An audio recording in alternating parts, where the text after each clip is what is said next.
Hey guys, কালকে আমি বানিয়ে ফিরেছিলাম ভেজ পনির রোল। তার জন্য আমি প্রথমে পনির আর আলুটাকে আগে থেকে ভেজে রেখেছিলাম। তারপরে একটা ক্যাপসিকাম নিয়ে চপ চপ করে কেটে কড়ায় তেল দিয়ে ভালো করে ভেজে তার মধ্যে পনির আর আলুটাকে মিশিয়ে দিয়েছিলাম। তার মধ্যে একটু টমেটো কুচি দিয়েছিলাম, এরপর নুন, সামান্য লঙ্কা গুঁড়ো আর জিরামতো দিয়ে ভালোভাবে ফ্রাই করে এর মধ্যে একটু টমেটো সস, তার মধ্যে সামান্য জল দিয়ে তার মধ্যে দিয়েছিলাম সয়া সস দিয়ে চাপা দিয়ে রেখে দিয়েছিলাম। তোমরা সয়া সসটা একটু বুঝে শুনে দেবে, কারণ সয়া সসে তো নুন থাকে, আর সেই বুঝে নুনটাও একটু পরিমাণ মতো দেবে। দিয়ে এখানে মোটামুটি আমি ফ্রাই করে জল দিয়ে চাপা দিয়ে সেদ্ধ করে ওটাকে নামিয়ে নিয়েছিলাম। এই দেখো সুন্দর কালারটা এসছে। এবার আমি চাপা দিয়ে রেখে দেবো এটাকে সেদ্ধ করার জন্য।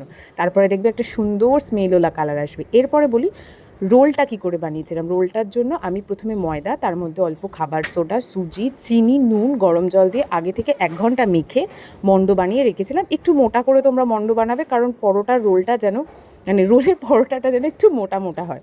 তারপর গোল গোল করে বেলে একটা ফ্রাইং প্যানেতে ঘি বা সাদা তেল দেবে, তাতে কালারটা ভালো আসে। তারপরে সেটাকে পরোটার মতো করে একটু কড়া করে ভাজবে। কড়া করে ভাজার পরে যেরকম করে এবার রোল বানায়, তার মধ্যে তোমরা একটু টমেটো সস লাগিয়ে নিতে পারো, সয়া সসও দিতে পারো, কিন্তু আমি এখানে কোনো সসই দিইনি যেহেতু রান্নাটাতে অ্যাপ্লাই করেছিলাম বলে।